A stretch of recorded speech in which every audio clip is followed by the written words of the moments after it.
So I was going to start asking a few questions about growing up, get into surfing, talk a lot about surfing, and then get into like life outside of the sport after that. Sure. If that works. We good? This one's rolling. We good once you get that one dialed in, Jordan? A lot of people would look at you and see this big, strong surfer and think, you know, growing up, you're the last person that would ever be given a hard time. But it was kind of anything but that. Take me back to early days here in Hawaii. How much were you bullied? Well, it started, I think, in the first day of school. I think the first day of school, I got in an altercation with a giant Hawaiian kid, and he was the other biggest kid in the class, and you know, that was the beginning. Was like kindergarten. It started in kindergarten, and then just worked its way on through middle school, or you know, all the way to high school, until eventually I think I just got to the point where I got tired of it and thought maybe I shouldn't be at this school. And explain like why they would do it and what would actually happen. Yeah, well, I mean, listen, it was real simple. The reason why I was kind of picked on and picked out was I was just different, and my difference was that I was blonde and light-skinned, and which could have led them to think that I might have been, you know, a descendant of Captain Cook, the guy who ruined the Hawaiian Islands. I would always sit in the back of the class in the corner so that I could see what was coming. I still do that now. I go to restaurants with Gabby for dinner, and I just always want to sit in the back of the restaurant in the corner so I can see everything. It's just like an ongoing thing. And, you know, it's not anything I think that many people haven't experienced in their life. It's just something that they might not connect to me. I think that's the confusing part. You look at me, you think, surfer guy and the beach, and you know, how is there any you know, kind of racism or any kind of, and it's you know, it goes across all you know, all platforms. So why would you stay away from the school bathroom? You didn't want to get caught in there. That was a vulnerable place to go to, and you might get caught by, you know, a group of guys that would try to maybe plunge you, use you as a plunger. Did that ever happen to you? They attempted it. Okay. I think I had a pretty good ability to defend myself, and then I also made him work for it. So it stopped being fun, I think, with me, because it was like, there's gonna be way too much work. Yeah, right. and you might pay too. What happened one time when the teacher threatened to wash your mouth out with soap? Oh, that was early on. I think I said, you know, I said some profanity in the class, and the teacher said, I'm going to wash your mouth out with soap. And I said, that's an interesting thought. Let me save you the trouble. And the bathroom was right next to the classroom. I just stepped out, grabbed a bar of soap, and I proceeded to just bite a big old chunk of that thick old bar soap and just eat it in front of her, and she kind of was like, well, this is going to be a problem. You know, he's not going to be able to be disciplined very easily. And that was just, I think that was part of just, you know, who I am. And didn't I hear you then end up like tossing all the desks out the window? Absolutely, yeah. Well, and then writing some bad stuff on the chalkboard with charcoal. Just again, I think that was, you know, the rebel, like the rebellion in me was, and to try to divert the attention, divert the focus, like, you know, put it on the teacher, and then everybody would shift their attention, like, wow, what are you going to do to him now that he did that? And that would just take it off of me, even if it was just for a moment. And you think you were doing it, why?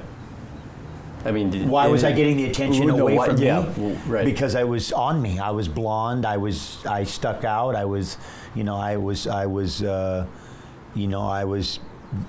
a lot of focus on me, like I'd stand out. I stood out, and so I was trying to like figure it out. You know, figure out how to survive in that environment. And my instincts told me, hey, just do radical things and put it on them and see, you know, and everybody would shift their focus for a little while, and then it'd come back on you when the principal came, and you'd run or whatever happened. What happened on what ultimately ended up being your last day of school? I got my head slammed in a desk, and so I threw the kid out.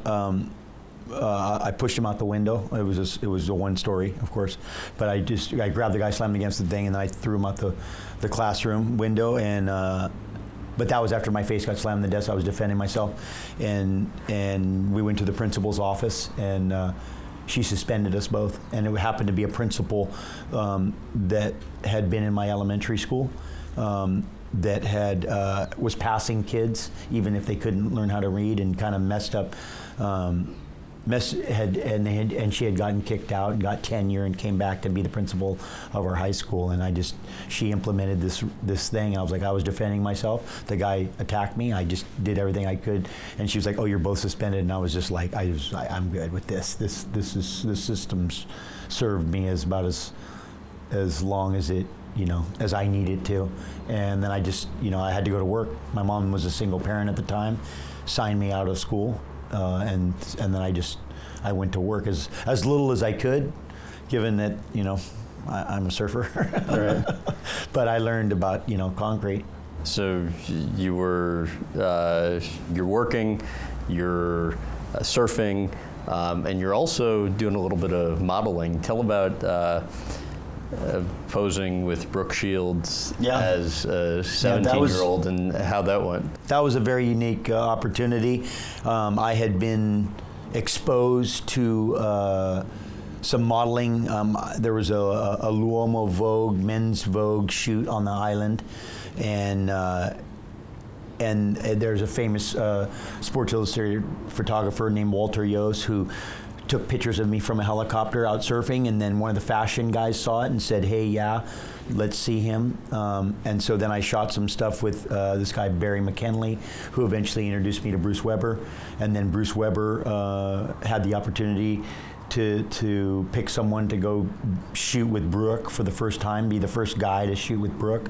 And Brooke was a huge deal then. Absolutely, yeah, absolutely. And he called me and said, "Hey, would you be interested in shooting with Brooke?" I said, "Sure." Yeah. I was still in a bubble anyway too. I live in the jungle, so I was like, maybe I wasn't. It's like Brooke was Brooke, but maybe she wasn't Brooke to me. She was just like, and maybe that's why he wanted me to come there. But yeah, he asked me to come to Cabo and shoot with Brooke, and I was like, yeah, of course. Listen, all of it was it just a shoot, or did you end up going out after that, or was it? Well, Brooke and I are friends to this day, so we had a connection that that is ongoing, and I'm a fan of.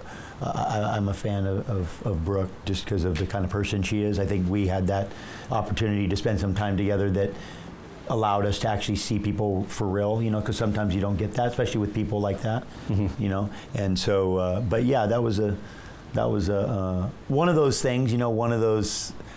Listen, I was doing anything I could to subsidize my surfing, and excavation, the hourly rate was a little less than, shooting with Brooke. How did you learn to surf in the first place? Well, I was pushed in at a young age. My mom was born in the surf culture in Southern California, and so I was just, one of her boyfriends used to just push me in when I was, a little kid, 2-3 years old. I was pushed onto waves, and everybody around me was surfing, and all the men were surfing, and so it was kind of like, that's what you did. Like, it's like if you grew up in a town that played baseball or football or some other sport, you just wanted to be like the men that were the guys. And all the guys that I grew up around with, or all the men, were surfers. So it was just a natural progression, just, hey, that's what you want to do. You want to be like these, these guys that you look up to. How many times were you rescued by lifeguards growing up? Oh, I've been rescued by lifeguards more times than I could count. It's an endless number. I was rescued multiple times a week, sometimes daily. After a while, they got tired of it. They were like, "Hey, you got to tie him up or something." It's like, tie him up and don't let him. And that's literally what happened, though, too, right? They actually attached a brick to you? Well, my stepdad had an idea to use a hollow tile brick as an anchor. and then and a piece of rope, because what normally happened is I would be playing by the shore, and then a wave would come up and it would just knock you over and then pull you out. You couldn't get back, and so he figured if I was tethered to a rock or something, that it would be easier for me to, and it worked. It definitely helped me, but it probably only led me to go deeper and deeper and further, which eventually led to bigger rescues. And were you typically in trouble when you'd be rescued, or, Oh, yeah. or is it just No, I was in trouble. Okay. This beach that I grew up on at Bonsai Pipeline, especially during that time, was a dangerous beach. People drown there all the time. That was not a, and I was young, and I told somebody I think I was scared so often growing up in the surf that's partially why I have the disposition that I do in the big surf is I think I went through that. I mean, I think I cultivated that relationship with being scared. I've been scared so many times. And when you're young, that fear is much greater than when you're older. You're like, scary movies are really scary when you're a kid, and drowning is very scary when you're a kid, and being rescued it's real. Was there an instance that you vividly recall that was kind of the most severe example of getting yourself well, I got rescued by my stepdad, by Bill Hamilton, one time, at which time I held on to him, and he swam for 20 or 30 minutes, and then eventually he got tired and he couldn't swim against the current, and we both got pulled out to sea, like a substantial distance from the shore, and because of his exhaustion, I think that upped my fear of what was happening, and then at a certain point I learned about that the current comes back. So it was both of those. Right. It was extremely scary, but then I also learned something from that made me have a better understanding of riptides. Did that cause you to take a step back for a while, or it never was? Yeah, I wasn't good about taking a step back. That seemed like those, I mean, what do we say, hard to discourage? Right. Or almost undiscourageable in that sense. I think obviously when you have those scary things happen, it does, change your, it makes you a little more cautious at moments, but then you have success, and then that leads to you becoming more courageous again, and it's, you're back to the curve. Big waves. How rare are truly gigantic waves? Well, I mean, truly gigantic waves can be as rare as once in a lifetime. You can really honestly experience a day that's as big as you'll ever experience in your lifetime. At one point, the biggest day that had ever been experienced was in 1969. And that was when I was obviously very young child, but I was in the area where those waves came. And those waves were what? Hard to measure. I mean, in excess of 100 and something feet in certain places, I would imagine. That's the only thing they could be, given the kind of groundswell and what was going on. So, I mean, the thing that's interesting about big surf is that once it's past a certain level of size, it's big as big. It can be a little bigger or a little less big, but once you're at that one level, if it's 100 or 80 or 150 or whatever that is, it's giant. Everybody's always looking, give me the number, give me the number. Like, you don't need a number. The number is greater than you can endure, and so it's, you have to. I prefer looking at it that way. I mean, we've been in surf that's 100 feet. We've been, we know there's waves 150 foot high, but it's just big as big, and those are as rare sometimes as a dinosaur.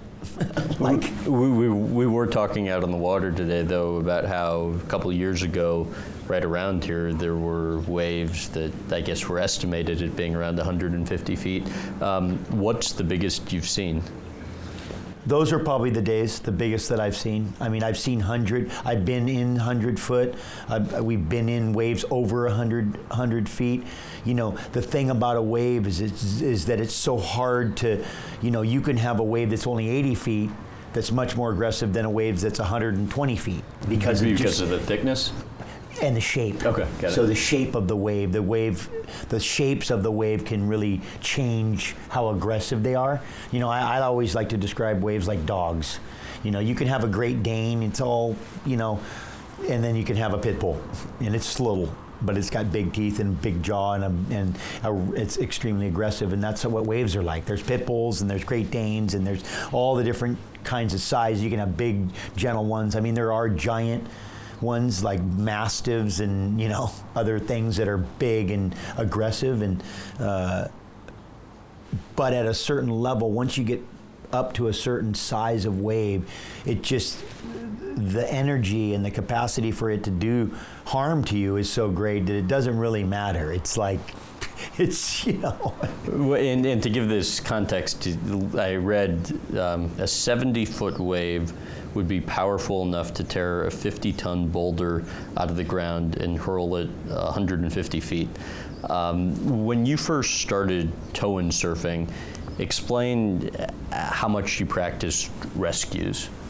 Well, I mean, a lot of it was out of necessity. I mean, when we first started towing, we were learning about rescue. We were learning about our capacity to endure a wipeout.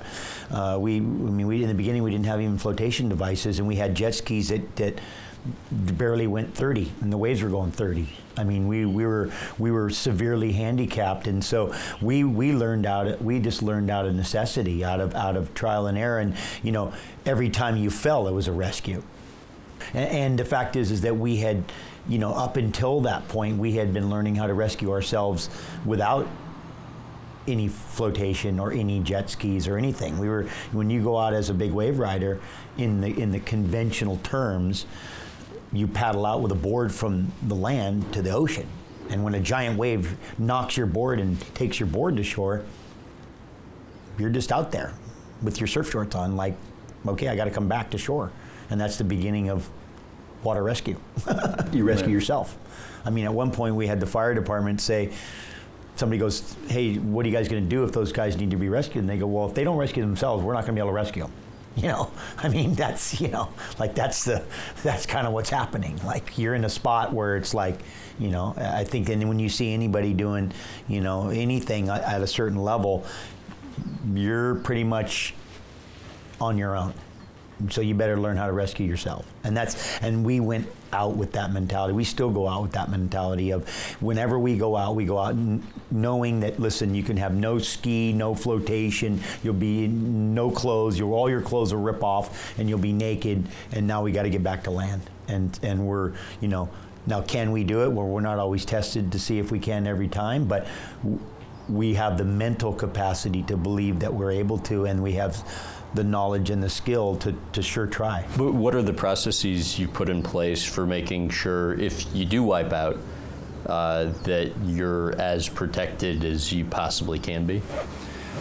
A combination of a super tight relationship with your partner. First of all, right away, knowing that the guy will actually come to you and get you in a critical place, which means he's got to put himself on the line. Because he's on the jet ski. That's right. So he's got a risk, because he could just drive away. And I've had that. Oh, you have? Absolutely. I've had my friend just like drive the other way. And I'm like, come and get me, I'm going to drown. What was the situation? It was just the nature of the situation, that he was fearing for himself. And he didn't have the capacity to override that and just put himself on the line. And you don't know who those people are, who the people are that won't or will, until you get in that situation. And in that instance, when your friend goes the other way, what are you thinking? You'll have a different relationship after that for a long time. Maybe never the same. You'll like him, he'll be a friend of yours, but you won't look at him the same. What did you guys discuss right after? It was almost undiscussable. It was almost, because you can't get him to undo what he did, and so once he did that, I was incapable of trusting him again, like in that way, and so that just kind of created it just made our relationship what normal friendships are like. It's pretty superficial, because you never really get tested. But I have friends that I've gained, you know, I have other guys that have come in that weren't really friends of mine and put themselves on the line, and I'm like, yeah, you're my buddy and you'll always be my friend for the rest of my life. even if I don't relate to you like I did to the other guy that didn't pick me up. So, but first of all, the trust in one another, having a teamwork when you get in these bigger conditions, be physically fit, that you're physically and have the capacity to be able to endure the wipeout. Because everybody every great surfer can catch a wave and ride it and make it. It's who can take the beating, who can make a mistake and wipe out and take the pounding and then come up and do it again. That's the more difficult part of it. That's the separation, because psychologically you may change, your ability to be able to put yourself on the line. You just might, you might second guess yourself, and all that hesitation could will impede your performance. What's the closest call you've ever had? To which thing? Dying? Uh-huh. I've had a lot of chances to die, for sure. I mean, listen, I've had moments in a lot of different ways. I've been lost at sea where I thought that was it. I've fallen in a cornice on a giant glacier in Russia. I thought that was it. I've been stuck in the bottom of a waterfall in Oregon and pinned on a rock for a while. Thought that was it. I've been held down by a giant wave. Thought that was it. I've had some chances at it. So I have a pretty good relationship with what it feels like to be at the spot where you're going to go, well, this is it. This is it. And then it's not it, and you're thankful. Was there a wipeout that was the worst, that out of all your instances were kind of brushes with death, this was the time where? Well, I mean, I've had a couple big ones. I've had one foiling where I got pushed down and I was still connected to the board, and I pushed into the black, and was at the bottom of the ocean connected to this sea anchor, and You pushed into the black? Yeah, into the Okay. black, like it just goes black. Mm-hmm. So you're down there, and part of the reason why it goes black is because the light reflects off the white, mm-hmm. So the white reflects the light, and so it turns completely black. So you're down in the black, in the darkness, and you're standing there on the board, 30 or 40 feet under the water, wondering how it's going to be to get. And if you get back up, is the next one going to land on you? I got hit so hard that it drove me through the water that it split my lips, because my lips were pulled. My skin on my face was pulled, and where it split my lips open. So yeah, I've had some, But all of those being said, I don't think none of those had the fear that being a little kid caught in a rip current had. Really? Yeah, I don't think so. I think that level of fear when you're young, and you don't know. Now I know. I have a little bit of an idea of what to expect, and I have a little bit of an idea of what to do. I have a little bit of idea of what's happening. But then you just didn't have any, and your imagination's always greater than reality. So what you imagine to happen is always bigger. And when you're little, the impact that has on you, I think that's the exciting part too. Explain what Jaws is and what you recall from your first time riding it. It's the name of Jaws is called Peʻahi, but it's a location on Maui, and it is one of the largest waves, rideable largest waves in the world, and it's a spot that until we started surfing it had been ridden very limited.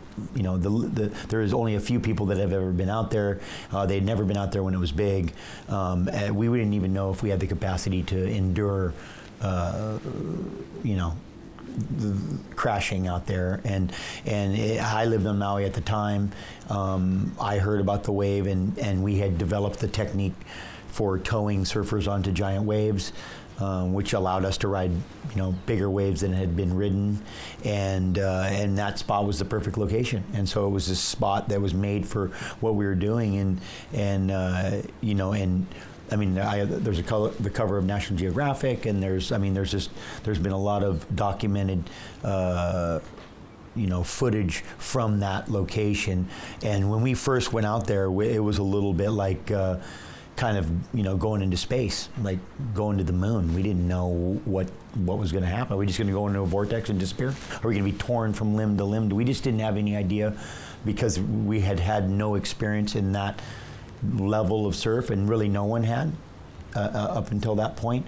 Now that barrier has been broken, it's kind of created an opportunity for people to start to push and go into those conditions in other disciplines. But at that point, it was no one was around, just me and my buddies, and it was like, okay, here we go. You ready to launch? 5, 4, 3, 2, 1, and just here we go. And and it was an exciting time. It was an exciting time for us, because we were kind of pushing a frontier, and it was right in the backyard. What was the moment that day that made you realize you could do it? Well, we had been building up to that. We had been marching our way up to that, so we had a pretty good idea what we could, what we were capable of doing. We hadn't cultivated it to an art, but we had a really good idea of what, that we could go out there and we could be we didn't know all the conditions and the size of all the surf, but we had an idea that we could go there and do that.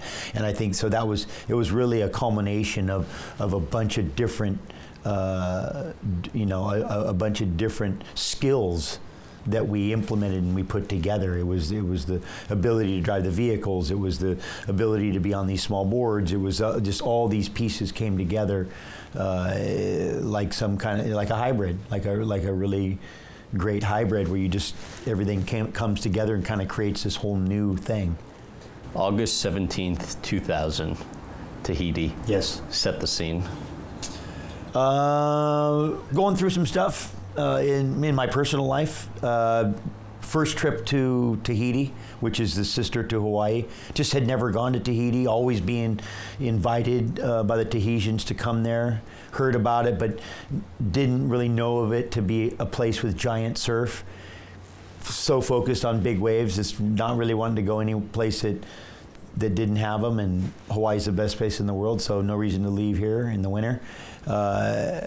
Go down there, and I'm there for a week or two and had some great surf, getting ready to leave.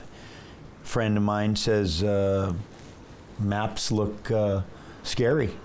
Huge giant storm on the forecast, and could be a monster swell. So kind of not wanting to miss the opportunity, I stayed an extra couple days, and on the third day the giant swell rolled in at a place called Teahupo'o, which is at the time and continues to be one of the most photographed waves in the world, like 3 to 1. and just the surf was enormous, and all the Tahitians were wanted to go somewhere else. I was like, well, not today, we don't. We're going to go out here and see if we can ride this thing. And they just thought, well, it's unrideable. You can't ride it. It's impossible. And we went and implemented the toe-in technique that we had been using that was so effective in the bigger surf. And at that time, we rode the unrideable. It was really clear and defined that we broke that barrier, because some of these other waves, it's a little more ambiguous. Oh, we could have caught that, we could disclaim it, but that one was clearly rideable, unrideable, and that was an unrideable swell at that break, and we rode, at the time, the heaviest waves in the world. There's literally no margin for error with that wave, correct?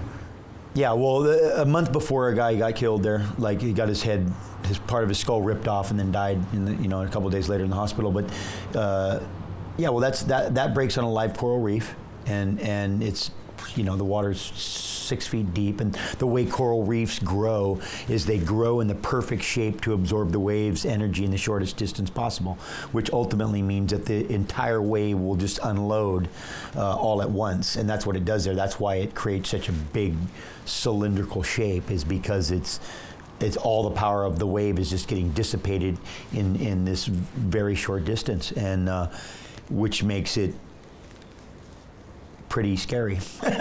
Explain the like mental conflict you were having with yourself as you're riding that wave. I had an instinct to jump off, like jump off, and then I was like, yeah, but if I jump off, then I can't make it. Like let me be knocked off, let me fall off, but not of my own accord. Don't jump off. And if you jump off or get knocked off, you're dead anyways. It would be bad. Yeah. Now you could miraculously fly around and not touch anything, or you could miraculously fly around and land directly into a live coral reef that just rips you, apart. And what's interesting is when you get in those moments where time slows down, you have time. You have this conversation going on in your head. Like, I mean, the wave only takes 7-8 seconds, but you have a full-on 15-minute debate over whether you should jump off or not. So, and it stems from the fact is that everything's sped up in those moments, so time slows down. It's like when you shoot slow motion, you speed it up. So your assessment speeds up because your body's under high alert, because your body's like you're threatened. Why were you overcome with emotion when you got done? It was my life's dream. It was like a dream that I had that I wasn't sure existed, especially at that point already. I had already kind of been doing things, and I wasn't sure if my dreams could come true or not. Like I wasn't, up until that point, it wasn't so clear like what I'd been doing, and when I was able to survive that, I think a lot of it had to do with just my body was really happy that I made it. It was like, yeah, you you made it, and you weren't plastered all over the place. And so it was I was thankful. I was thankful for pulling it off. I was thankful for that even existed. In what ways is it almost an emotional letdown after you get finished riding a big wave?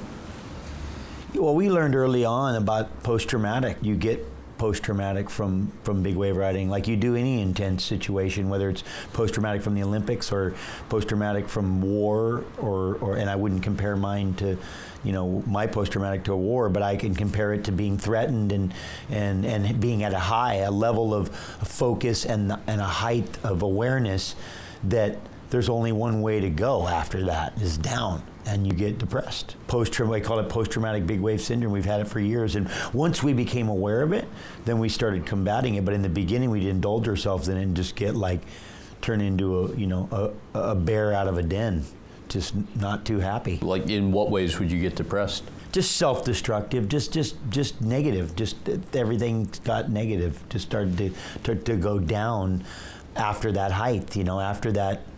After that, that pinnacle of focus. That the amount of energy and the amount of focus it took. Part of it is you're exhausted. Once the guards let up and you go, okay, you're safe, you're back on land, then everything just collapses. It's like the body goes, oh yeah, okay, you demanded so much out of me, now I got none left. And it might be weeks, that you don't have any left. And that's if you're aware of it. If you're not aware of it and you're indulging yourself in it, meaning that you're just kind of indulging yourself in the negativity, and maybe you're not nurturing your system like you should be, then it'll drag on. How would you combat it? I'd combat it through nutrition, rest, get massage, just anything to nurture the system. Ultimately have a protocol of nurturing that whether you're taking saunas and hot baths and getting work done and eating well, and just to cultivate, and just the awareness alone that it existed was half of the remedy. Mm-hmm. Half the remedy was just understanding that you were having it, and then you were like, oh, this thing's, oh yeah, okay, it doesn't have the power over me. Because if you were in denial and you think, then it would just have a full impact on your system. When you're surfing a big wave, describe what you're seeing and how it feels.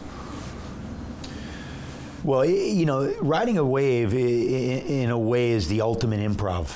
because it's never the same twice, even at the same place. Every wave is so uniquely different, and you're always trying to, it's a unique thing where you observe what's in front of you, and that tells you what's behind you.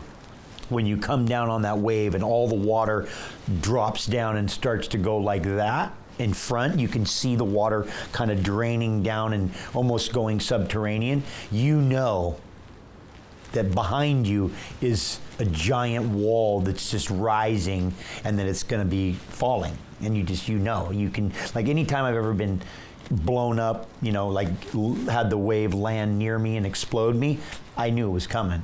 I could feel it. I just felt like, oh yeah, I'm going to get destroyed. And that's only by understanding what was happening in front of me. But you aren't looking No. but behind you to your side? Because if you look up, then you're not Okay. taking care of the business ahead of you. So it's a tricky thing. But yeah, just being able to read what's happening on the water and knowing how to, ultimately how to either get yourself out of harm's way or put yourself in a position to complete the ride. That's the objective, is to make it. So, and we do that by reading the water. If the water is starting to come up where, it seems likely the wave's going to crash on you, is there a way at that point when it's already that late to get out of it? Not normally. Okay. There's normally not a way to get out of it. It's just to minimize the effects. So you try to reduce your chances of really getting annihilated by either not being directly where the wave is going to land, or to penetrate in a way that you're not going to get. I've learned some techniques over the years about how to reduce, the impact. There's a certain blast zone. If you can take all your speed and get outside of the blast zone, then you have a better chance of surviving it with minimal carnage. What do you think about when surfing, when you're actually riding a wave? Nothing but riding the wave. Not a thing, except just that you're there and you're in this act. You're in this thing. You actually kind of become part of it. I think that's the amazing part of riding a wave, is you become connected to it. You become part of this bigger thing, and you're just with it. And it's we never say we conquer it. We can act harmoniously with it. When everything's optimum, there's a harmony that you have with it, and that's the objective, is for you to be in the harmonious flow of the wave. And surfers really are water readers. That's what we really are. That's what takes us the longest to do, is to understand what the water's going to do, to look at the water and know what it's doing, where it's going, how it's going to affect you. That's where the real skill takes in. Because you're riding the board and paddling, and these are all skills, but these are not the skills that take a lifetime, like looking at the water and understanding what it's going to do. If you're going to have a great surf the next day, they're going to be big waves. I understand you can't really get quality sleep the night before. How are you mentally preparing, if at all? Well, you see yourself making it. You see yourself completing the rides, making the rides. And sometimes there's a battle between you seeing yourself making it and then you envisioning what will happen if you don't make it.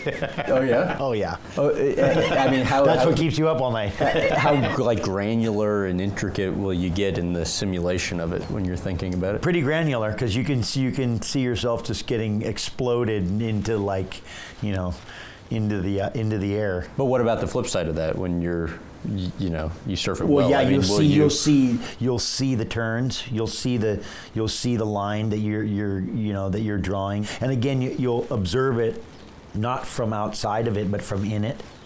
That you observe it from in it.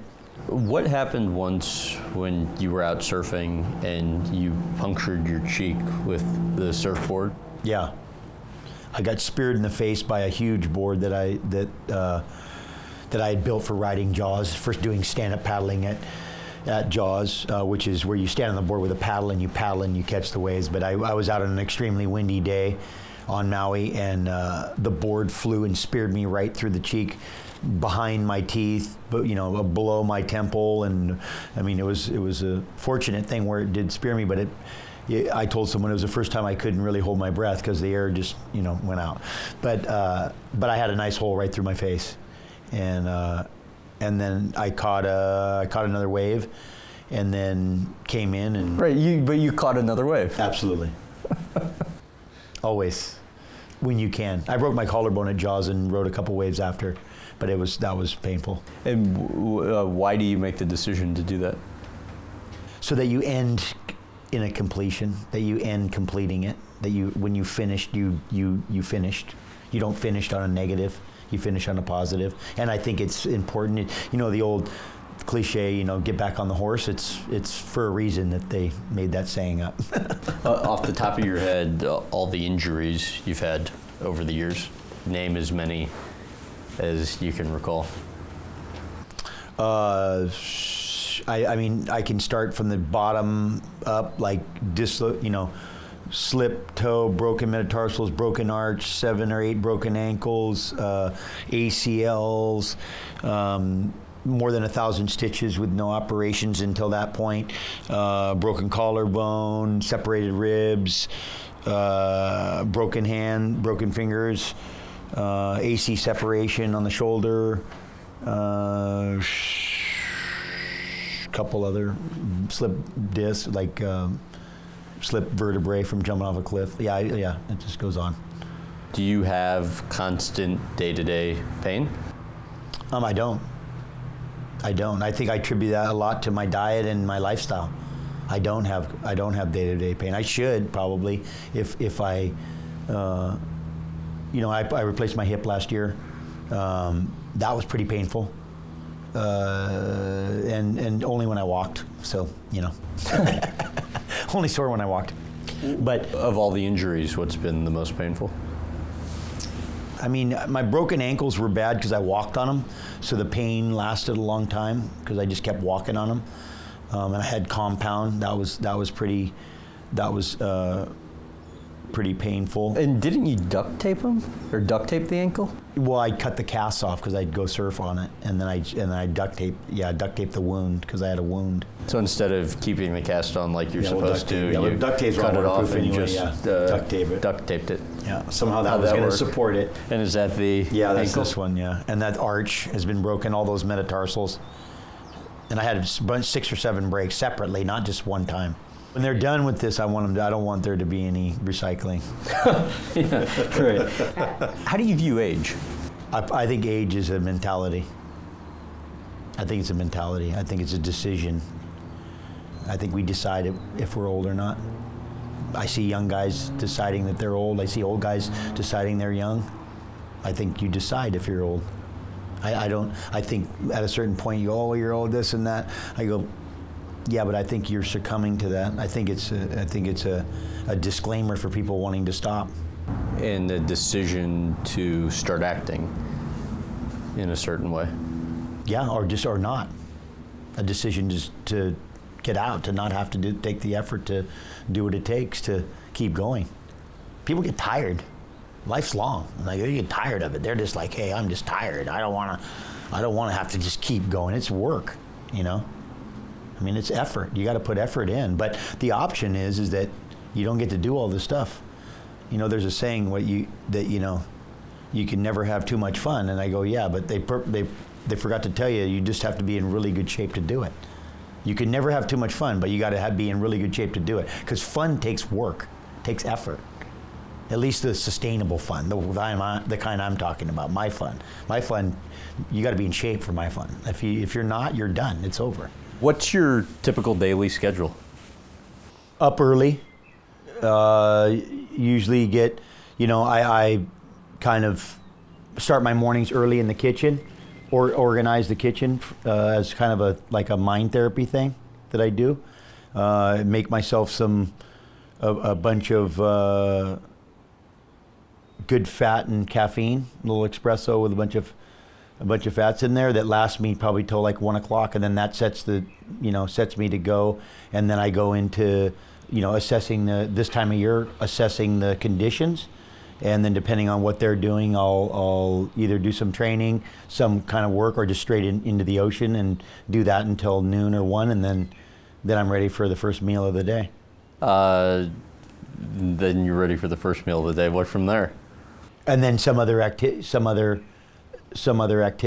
whether it's could be just some recovery stuff. It could be I'd be on the tractors, I'd be chainsawing, I could be doing some other, or go back out in the ocean again. But normally we do one kind of big round of ocean, and then you're done for the day, and then we go into other, like I call domestic stuff, but it could, I'm working, I have a house I'm building, R&D stuff at the shop, or there's always some creative stuff, and then we do ice and heat at the end of the day after that normally, and then some kind of dinner, and do it again the next day.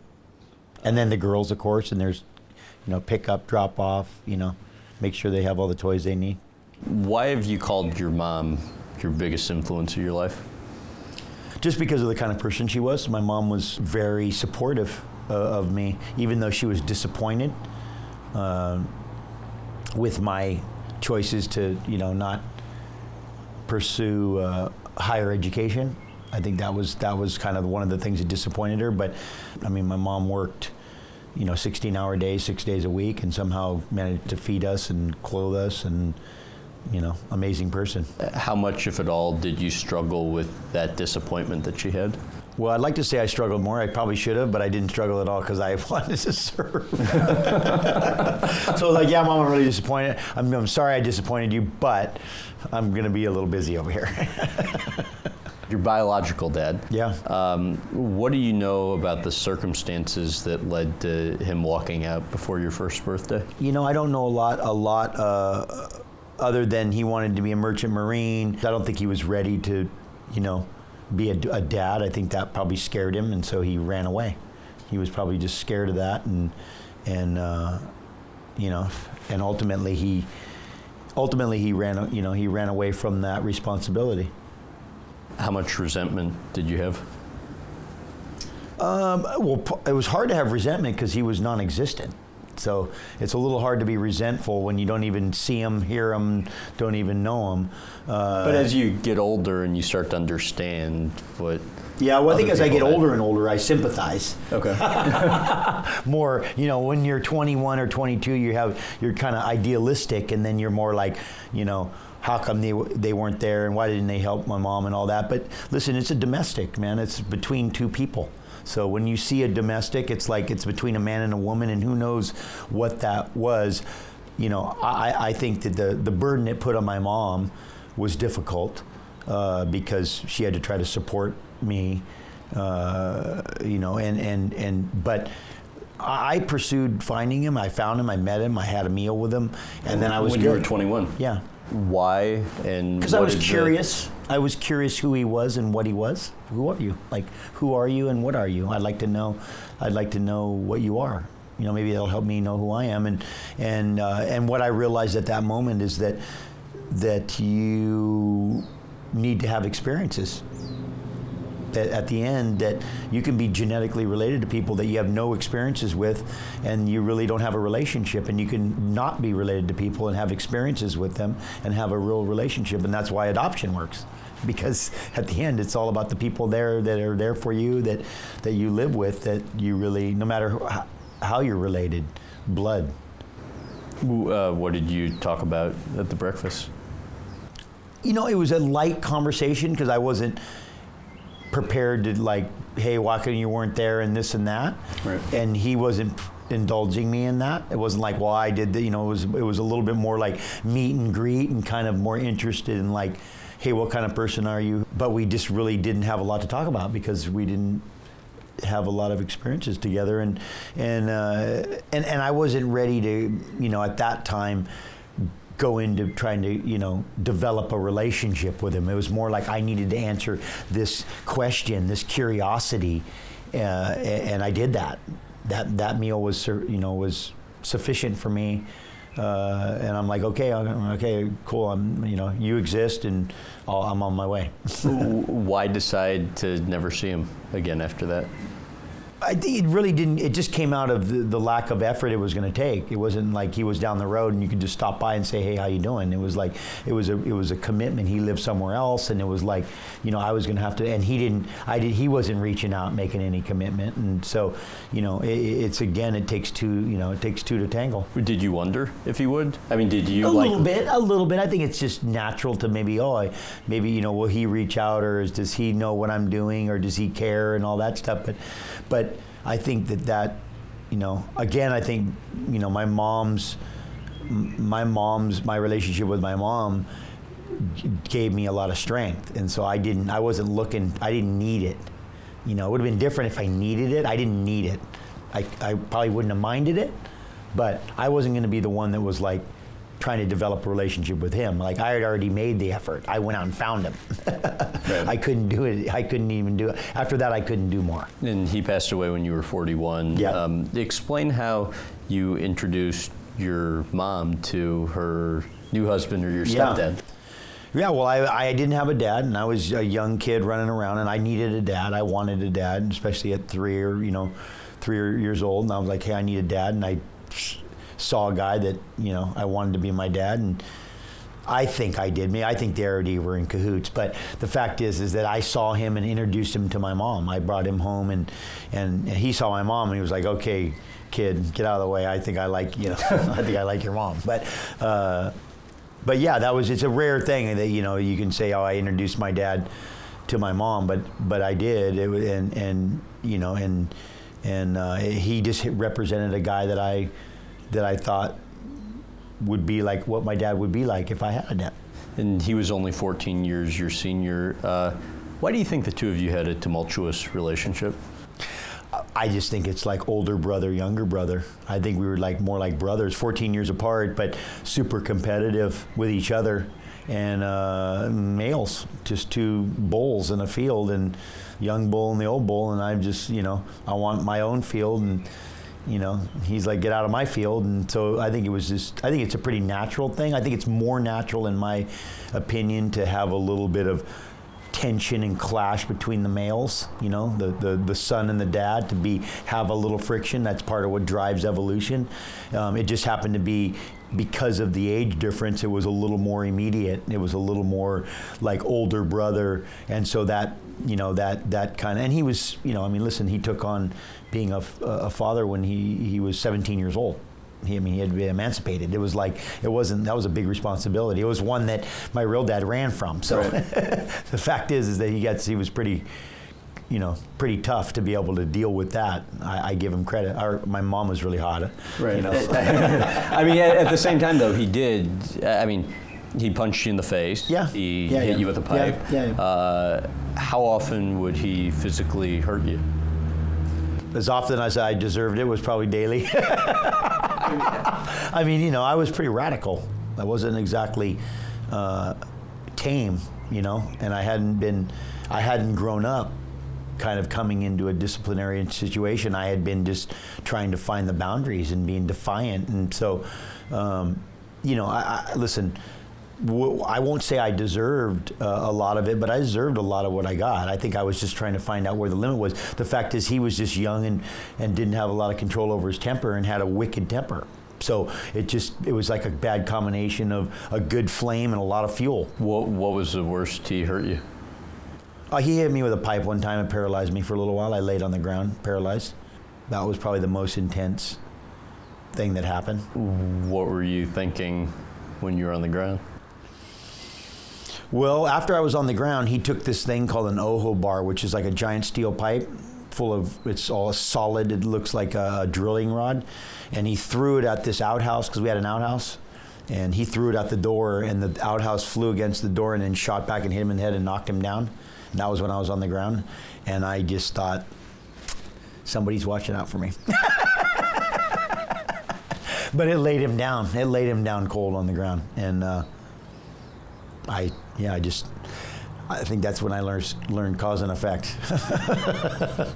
What were the emotions when he walked out, knowing that your biological dad, many years earlier, had, done something similar? I think I was feeling like I was, that I got let down, that I was disappointed. I was disappointed that and maybe that's where my admiration for my mom came from. That that it was the men who would always leave, and my mom would be there for me, and that was kind of like I had respect for her for that, for that she was always there. But again, it's between two people. I mean, obviously, there was some abuse stuff that affected my ability to be very tolerant. But I think that influence and what that's done to me, to make me try to be the man that I am, is insurmountable. Like I don't think I could ever probably thank him enough for helping me learn how I wanted to be and how I didn't want to be. And unfortunately, I think as a parent, sometimes the lessons of how not to be are more have more impact than how to be. And so I just decided, I decided I never wanted to be like that. I never wanted to do that. So I've tried to do that as best I can. What kind of relationship do you guys have today? We actually have a relationship. Yeah, it's. I think a big part of it's been for him to get to a certain place. I've been okay with it. I'm busy. I got kids. I got a wife. I got a family. I don't have time to not have. I just don't have time. So it's more on his side, and he's gotten to the point where he can have a relationship, and I'm here. I'm open to it, and at the end, my mom was always about forgiveness. I think you have to, you hope they forgive you, and you should forgive them. All right, Gabby. Yeah, Queen, the Queen. The Queen. What do you remember from the first time meeting her when she traveled to Hawaii to film an episode of a TV show she was hosting with you?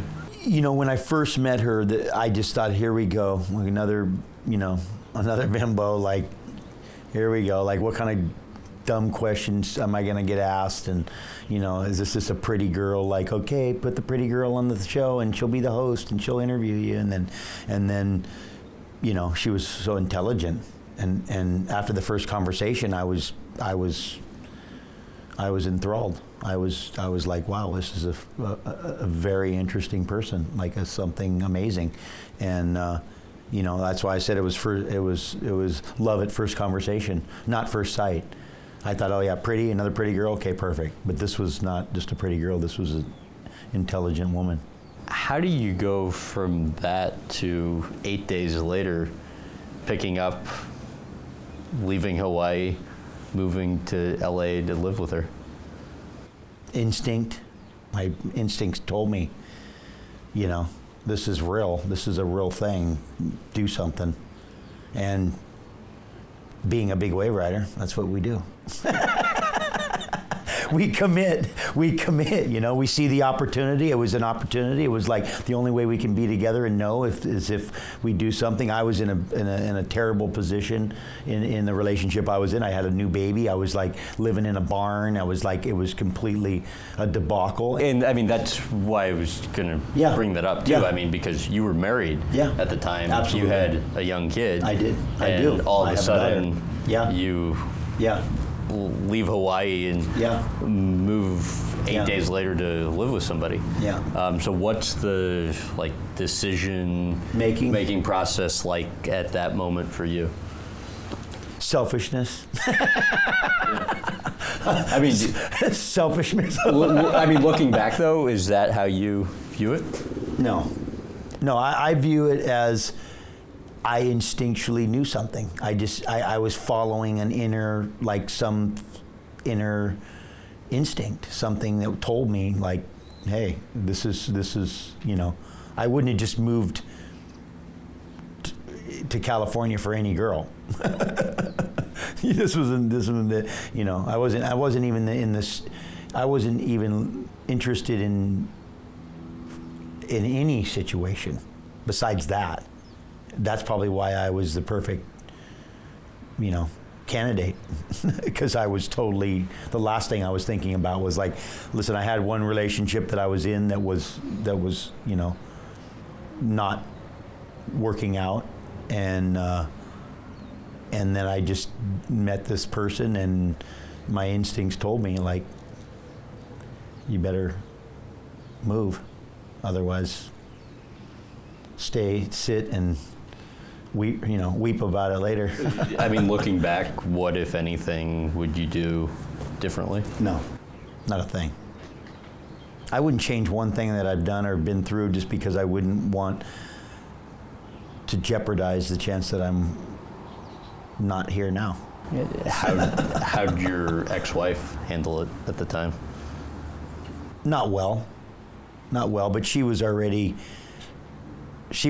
my ex-wife at that point. It was just a matter of the details. It was already, the thing was over. It had been over. You know, the fact is that's the truth of it. There was no coming back from that situation, and I intuitively knew it already. I already had known that was it. You know, I mean, at the end, I got my daughter from that, that situation. I have Bella. Bella's a beautiful girl, and I wouldn't change one bit of it.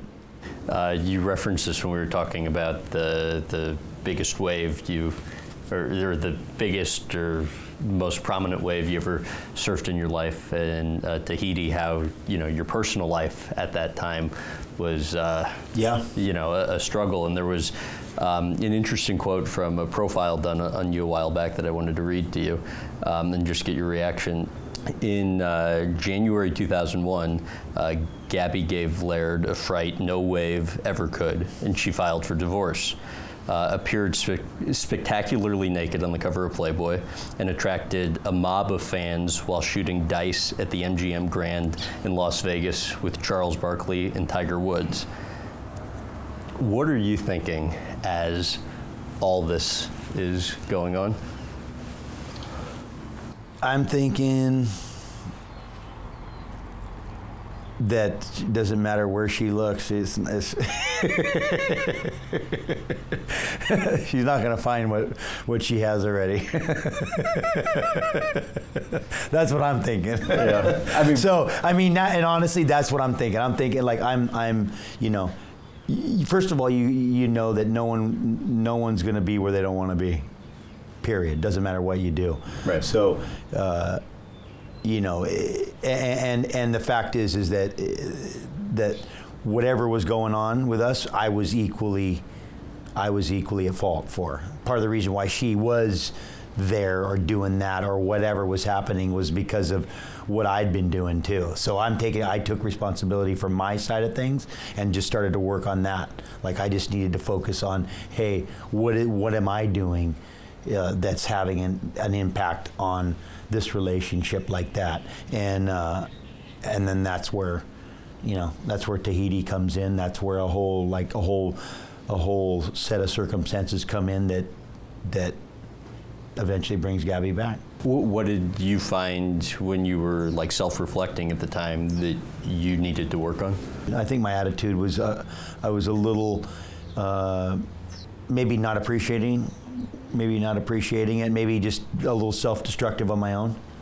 Like how so? Little too much Pinot Noir maybe or something, just self-destructive, driving fast, a little reckless, little jumping off high cliffs. Just my go-to, throw all the chairs out the window kind of thing, Really? Tell me if I heard this wrong, but you were drinking like 2 bottles of wine a night? Yeah, I could do that with my eyes closed. I could drink a couple bottles of wine every single night, wake up at 5 o'clock and train for 5 hours and ride giant waves and do that for years on end. But the residual effect of that on my family and my friends is not productive. I mean, the thing with Gabby had to do more with me not being okay than it did for me not being okay for her. You know what I mean? It was more like, hey, it's hard to be with somebody who doesn't want to be with themselves. And that was the case for you at the time? Yeah, I think so. A form of it. How did... Maybe not respecting myself. How were you able to change it? I changed it. Right, I mean, like how... But that's how I changed it. I changed. I just changed my whole... Well, first of all, I stopped drinking. But even before that, I changed just all of my... How I was being... Just my attitude. I worked on... Well, first of all, I had it was changed for me as well, because once I got to catch the waves in Tahiti, I had done stuff already before that, but I had a couple things happen, like the Tahiti wave, where it completely it was like I had this lifelong achievement that I'd been working towards, and I hadn't been able to achieve it, and I felt like I had been achieving it, and I was frustrated by the fact that I wasn't achieving it, even though I had been. And then I got to kind of summarize it in a giant wave in Tahiti, where it's like that kind of, for me personally in my pursuits, that kind of was a monumental moment at that time. And and then I quit drinking, and all that didn't hurt either. That didn't exactly hurt. Why do you think, after all these years, the relationship's been able to work? I respect Gabby. I think that's probably the number one most important thing. They did a study with 1,000 relationships, and the only single factor that really was consistent in every successful relationship was that the man respected the woman. And I had to have a lot of respect for Gabby as a woman. I have a lot of respect for women. So, and I respect Gabby, and as a partner, as a friend. I think one reason is that I keep her as that she's my girlfriend. She's the mother of my children, but she's my girlfriend. She's my babe. She's my chick, and that doesn't change. She can be the mother of 5 kids, 10 kids. She's my girl, my lover, and I go, and that's important. And when she's not that, then there's nowhere to go. Your personality. I want to take you way back to when you had a rival windsurfer. Yeah. Who walks on a porta potty. Yeah. What do you do? Trap him in with a truck, pound on it, maybe turn the porta potty over or something, just, grind on him a little bit. What do you mean, or something? You have to remember that. Or just knock the porta potty over. I think he got it, yeah. It was a completely full porta potty. It was a porta, yeah, with purple juice. What happened? I think he was pretty messy. He was a little puffy chested, and so we had to bring him down a little bit, dethrone him. How does or how has anger motivated you? I've used it as a driving force for a long time. Especially when I was younger. Now it's changed a little bit, quite a bit, completely actually. How? Don't use it as a tool to push me. Now I use other things, other mental states, but not anger. I don't use anger as a driving force. When I grew up, when I was younger, I used that as driving force. Part of it was just self-defense. It was more out of defending myself, that anger was a good tool and I could use it to perform as well. But not anymore. No, I haven't. No, because it's not productive. It's not sustainable. You can do it when you're young, when you're trying to come up. When you're coming up and you have to kind of knock walls down and run into people to kind of make room for yourself, you can get away with that, but it's not a sustainable attitude. You have to, there's too much cause and effect. You start to realize that the impact, the negative impact of using that consistently is not worth the emotion. You got to shift the gear. How true is it that you've broken both of your hands on doors instead of hitting people? Face. Yeah, it's true. I beat some Olympic something, some guy in an arm wrestling thing, and then he had his thugs, and we were gonna fight, and instead I just broke my hands on the door because I didn't want to fight. What's the just thought anger. process there? Huh? Well, I think it's probably better for me to punch the door and hurt my hand than smash somebody's face. At least the door is fine, and I can just, my hands will. Yeah, but you have 2 busted hands. I know, but they'll get better. More productive than me hitting somebody. And at the time, I mean, is this like you're thinking about this? Okay, I don't want to get in a fight with these guys, so I'm going to go bust my hands. What was the reaction with my emotion? It was like, okay, well, I could either get in a fight right now and hit somebody, which we know that's not going to be productive, or I just reacted and punched the door. I didn't realize it was an oak door. You know, I thought maybe my hand would go through it and it'd be good. With regards to your personality, Yeah. One friend told me he thinks you're bipolar. Another said he thinks you have a low-grade form of Asperger's. Yeah. My favorite is that I think we have abbreviations for all these normal, actual human kind of behavioral traits that work really good when we're hunting and gathering. You know, they've worked for millions of years. That's why we have them. That now in this modern society and culture, they're not so great, right? They don't fit in because you don't sit in the corner and obey all the rules and everything. Whatever I have is working. I mean, what do you think? Whatever I have is working. Do you think there's any? Is there any truth to? I probably have a little of everything. I would think something. I mean, I think I'm pretty. I call it a terrier. You know how a terrier is? When you let a terrier go and it goes after something, it'll tear the wall to get. I used to have this rat terrier that ripped my cleaning lady's car entirely apart to try to get something that was in the motor. So do I have a certain aspect of that where I just do not let go of something and just will? Absolutely. I think that's one of the things that's allowed me to be able to do what I've been able to do. You know, it's we all have these different traits. It's how do you survive with them and how do you use them? You know, I think there's a certain percentage of high-level CEOs that all have some Asperger's and some, you know, have different traits that make them extremely good at what they do. And I mean, can you still have a family and have a relationship and have friends and, you know, catch airplanes and live in society? I mean, you know, I'm able to actually survive in, you know, in the way our culture's set up, and yet still have some of these traits that benefit me, you know, when I'm out in the giant ocean and so on. Are there ways in which, though, you've actually consciously had to go about addressing that to function in the way you want? You know what? If I do, I just connect it to being healthy. So I connect it to nutrition and fitness and being healthy.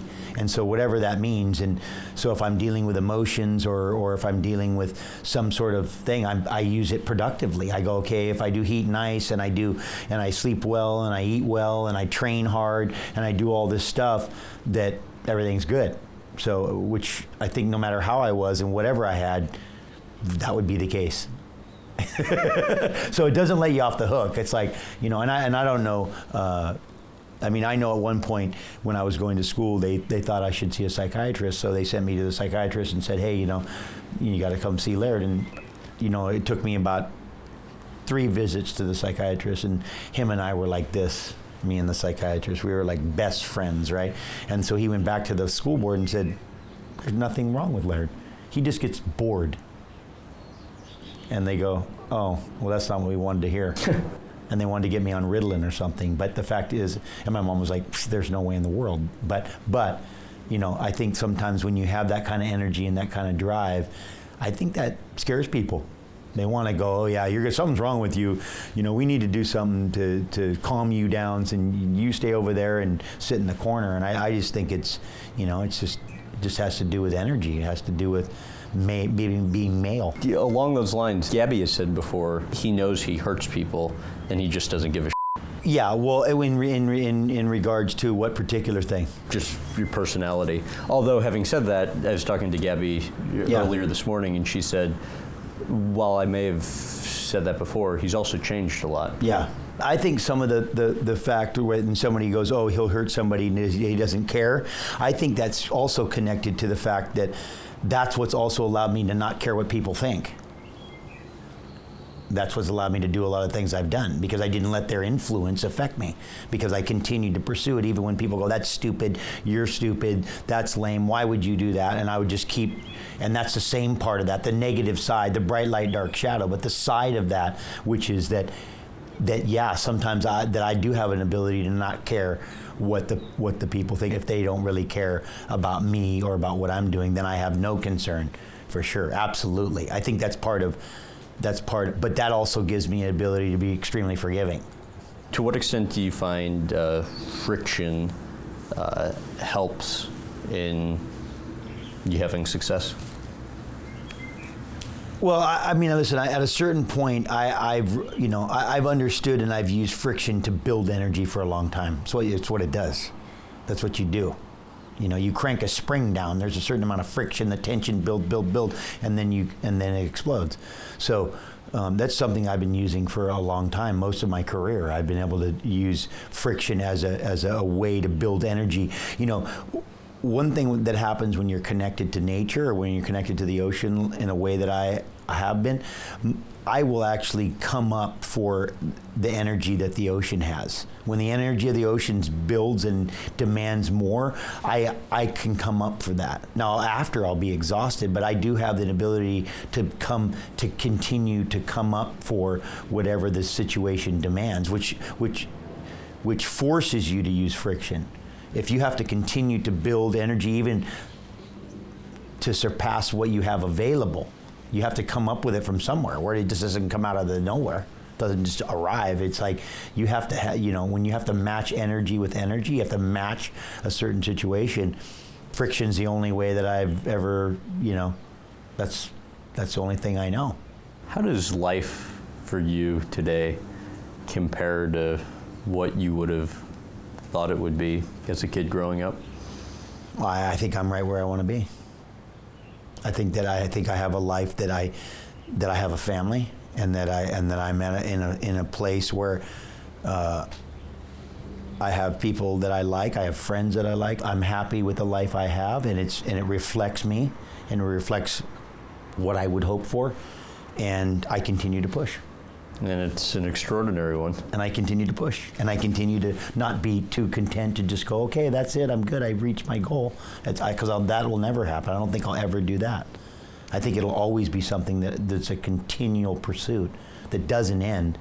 But I don't think I've ever been in a better mental position in my life than I am right now. Just the relations, regardless of what's happening with everything in life, there's always stuff going on. But just my mental state of where I'm at, my health, my family, just all the my relationship with Gabby. It's like the friends that I have, all the work stuff. It's just all it's in a nice place. Thank you very much. Thank you.